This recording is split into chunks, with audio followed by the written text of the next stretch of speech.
Families. They pass down traditions, culture, and sometimes inheritance too if you are lucky. Another thing that travels down with them are stories and experiences of our ancestors, ranging from simplest to the most horror. The one I am about to share could be a nightmare to many, but was a very real experience one of my ancestors went through. This was back in 1946 in a village a little outside the city of Lahore. Shah, who was the brother of my maternal great-grandfather, was a young man at the time. He led a simple life, farmed sugarcane, and sold them in the city. In those days, that would be enough to manage a living. His father left him a land of 5 acres. He built a 2-bedroom house at the west end of the land. He stayed there with his wife and child. Closer to the far east end, there was a ruin of an older house his father lived in many years ago. It was barely standing, but Shah used it as a storage facility for his crops and their packaging. The whole perimeter was secured by 8 feet tall cement walls and a metal gate that opened up closer to Shah's home. In front of that ruin, there was a big, ugly tree standing. Shah did not know how long it's been there. It was hardly alive and looked very ancient, and Shah always saw it as an old companion of the ruin. He basically decided to leave it alone. Another reason why he left the tree alone was because his father strictly instructed him never to cut it. He didn't remember why that was the case, but he didn't really care as it didn't intervene with his life. But that was about to change. In 1946, Shah had a good season in regard to his crops.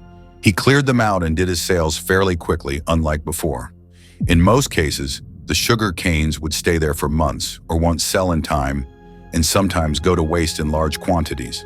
However, this year everything went smoothly, so he decided to go for a vacation with his family. He went to the city of Multan, where his in-laws lived. Shah would never take a vacation for more than a few weeks, but this time he continued to be away from his home for more than 2 months. Once he returned, he was excited to be back, but at the same time felt an odd energy at his home. His family stayed back in Multan, so he thought it's because of the absence of his wife and child, and didn't make anything of that feeling.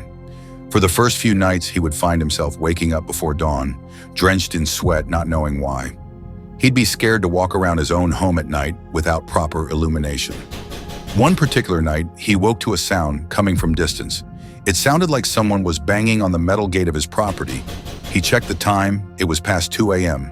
In those times, it was actually incredibly late and impossible for someone to pay a visit, unless it was a crucial emergency. Which is why Shah quickly ignited his torch and carefully made his way down to the gate.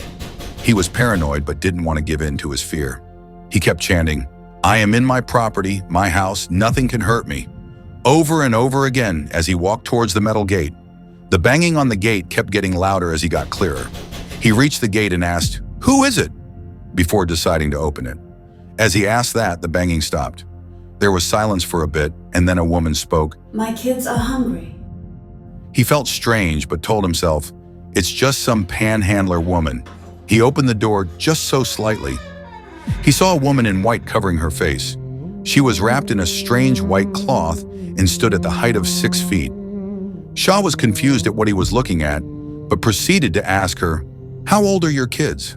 She said, "Not very old. You can't keep them hungry." "Do you want me to give you some food?" The woman said, "I'll take it if you won't." and walked away. He called out, "What?" And the lady responded in a screeching loud voice, "I will take it if you won't."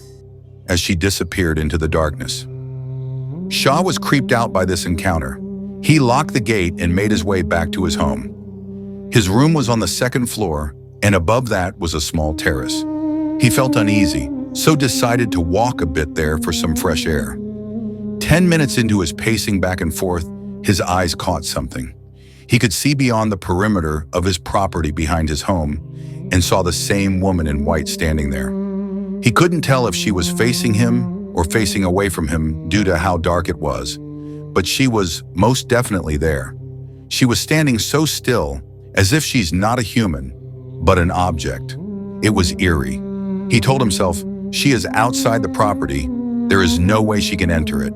However, just as a precaution, he unleashed his 2 dogs for the night to guard and decided to go to sleep, as there was nothing more he could do. He woke up in the morning, and the first thing he did was rush to the roof to see if she's still there. and thankfully she wasn't. He gathered his staff, who stayed few meters away from his property, and tried to inquire about the lady, but they did not know anything about it. He tried to shrug it off, but couldn't. He ended up asking one of his staff members to stay with him in return of extra money, just so he'd have more eyes and sort of protection. The next night, around past 2, Shah was awakened by someone banging on his metal gate again. This time he woke up feeling angry and knowing exactly who it is. Instead of heading to the gate like last time, he, along with his servant, went up to the roof as it gave a clear view of the other side of the gate. Once they reached up, they clearly saw the same woman standing there. The moon was full that night, and it illuminated their visual even more. They quietly stared at her and found her to be staring at them through her white veil. The servant screamed, "What do you want?" She stayed quiet for a few seconds and then immediately broke into a fit and began to shout and scream in a language neither of them understood and in a voice neither of them could comprehend. It was like 3 people were speaking at the same time in different pitches and tone. She concluded her rant and banged on the door hard twice with her forearms. It jolted the gate, which was visibly much larger than her. Shah and the servant were frozen in terror. The lady left and vanished into the darkness yet again. After experiencing that, the servant refused to stay there and claimed that what Shah is dealing with is not a woman nor human. It's something else entirely. Something from the realm of spirits or jinns. Shah discouraged his theory, but deep down he knew something was very off about this whole situation. A week went by. The lady did not appear, but Shah could not shake off this feeling of dread. His peace was snatched completely. One day Shah was visited by his uncle. They talked business, but Shah couldn't hold back and ended up sharing the horrors he was experiencing regarding the woman in white banging on his gate last week. His uncle listened silently, thought about what he heard for a bit, and looked worried. Shah asked him, "Uncle, is something wrong?" "You just reminded me of something your dad used to tell me many years ago," he responded. Turns out, when Shah's dad and uncle were younger, they used to play around their home, which now was a ruin standing at the edge of Shah's property where he stored his crops.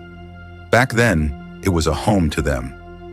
Shah's dad used to complain about a lady in white always asking him to throw their food garbage, milk, or anything edible by the tree, the same tree that still stood by that ruin. Shah's dad did not really question the lady and agreed to her demands. One day he ended up confessing that to his brother, Shah's uncle, told him that this lady would ruin our family if we ever disobeyed her or if we ever cut down that tree. His uncle claimed to never really take his brother seriously regarding this matter, but was genuinely concerned when Shah brought it up. Being told all of this only raised more questions for Shah instead of answers. He also remembered how his dad strictly instructed him to never chop that tree. However, with new information presented to him, that is all he wanted to do. Same evening, he walked up to the tree, stood beside it, just staring at it, not sure what to make of the whole thing. That night he had a dream. He saw he was walking inside the ruin, and it looks the same but a bit more darker and sinister.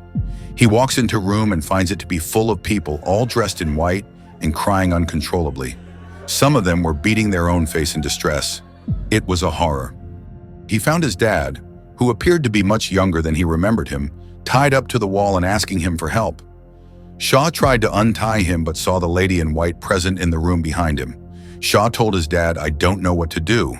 His dad responded, "Don't listen to me." And right away Shah woke up. Shah had no idea what to make of this dream. He went about his business the next day, and around evening, he walked up to the same tree, still contemplating what to do about it. As he stood there, he saw dried up sugar cane falling from the tree. He couldn't understand how that was possible. He stood there trying to figure out the source of these dried up sugar cane, and more fell from the tree. It was a tall tree, and they were falling from really high up. It baffled Shah, and something forced him to figure out the source of them. He decided to gather some armature gear and climb the tree. He posted 2 of his servants down at the base in case something goes wrong. The servants offered to climb instead of him, but he wanted his own eyes to witness everything. Once everything was set, he started to climb as 2 of those men watched him go up. The tree must have been 40 feet tall. As he kept climbing, He saw numerous dried-up sugar canes on the branches along with dead animals that absolutely did not belong there. At that point, everything in him told him to climb down, but he fought his instincts and kept going up.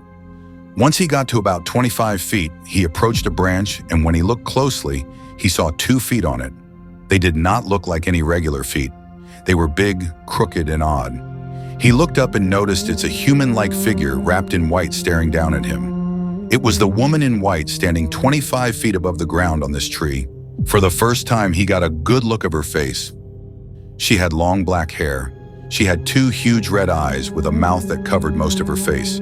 Shah was locked on it and couldn't move a muscle. She was anything but human. She saw Shah in his eyes and screamed in anger. He lost balance due to all the terror and fell. He landed on the ground, but due to his men stationed down there, they quickly ran to his aid and he managed to survive the fall. Got away with some mild fractures. The experience shook him to his soul. He immediately destroyed the ruin completely and chopped the tree and got it burnt to ashes.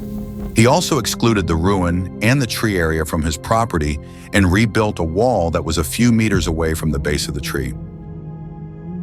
It is said that a type of jinns sometimes lives in ruins and in old, aged trees. If they see people around there, they may ask for food or manipulate people to provide them with it. That is what happened with Shah's dad. He was manipulated by the woman in white. When Shah's crops would rot in that ruin, that jinn would sneak some of them for herself. However, when that building was empty and Shah had left for the city of Multan, she starved. That is why in Shah's dream, his dad told him to not listen to him. He told him to cut the tree down, which is exactly what he did. Months went by and Shah was never bothered by the woman in white. However, the horror he faced resulted in this story to be passed down through generations and generations to come.